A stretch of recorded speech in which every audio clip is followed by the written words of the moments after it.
Afternoon sir. और बड़ी ज़बरदस्त तेज़ी स्टॉक में देखने को मिल रही है। 19% का मूव देखने को मिला है पिछले 15 दिनों में, और काफ़ी सारे फैक्टर्स ऐसे जिसके चलते ये सस्टेनेबल तेज़ी है, लगातार हम आपको बताते जा रहे हैं। आज की बड़ी तेज़ी का कारण अगर आप देखें तो चाइना में एक annual central economic work conference हुई है, जहां पर देखें तो कम्युनिस्ट पार्टी के जो नेता हैं, इन्होंने कहा है कि 2026 में सरकार जो है आगे जाके पॉलिसी का सपोर्ट देगी। तो चाइना में ग्रोथ और रिकवरी यहाँ पर बताई जा रही है, इसका एक बड़ा फायदा देखने को मिलेगा। लेकिन साथ में देखें तो यूएस में जो स्टॉक पाइल्स हैं कॉपर के, ये लगातार बढ़ते जा रहे हैं। यूएस जमा करता जा रहा है कॉपर, सबको कॉपर की काफ़ी ज़्यादा आवश्यकता है, और इसी के चलते माना जा रहा है कि साल 2026 में पूरे मार्केट में 4.5 लाख टन के आसपास का डेफिसिट आपको देखने को मिल सकता है। और एक और बड़ा ग्रोथ का फैक्टर ये भी निकल कर आ रहा है कि चाइना अपने पावर ग्रिड्स को लगातार अपग्रेड कर रहा है। रिन्यूएबल की थीम बहुत स्ट्रॉन्ग चल रही है। इसके अलावा अगर आप देखें तो ईवीज में फोकस है, और साथ में डेटा सेंटर्स, और इन सभी में कॉपर का इस्तेमाल काफ़ी ज़्यादा होता है।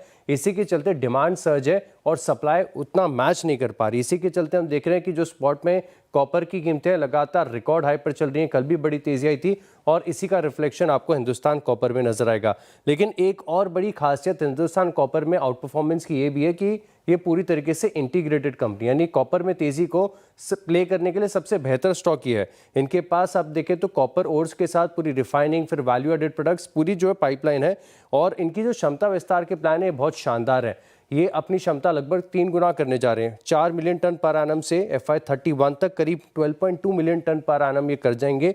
और साथ में आप देखें तो एक और बड़ा बेनिफिट ये भी है कि जो रेयर अर्थ की थीम चल रही है, इसमें भी हिंदुस्तान कॉपर का एक्टिव रोल है, क्योंकि एक काबिल जेवी का पार्ट है। इसी के चलते हम देख रहे हैं कि स्टॉक में लगातार सस्टेनेबल तेजी नजर आ रही है। बिल्कुल, स्टॉक में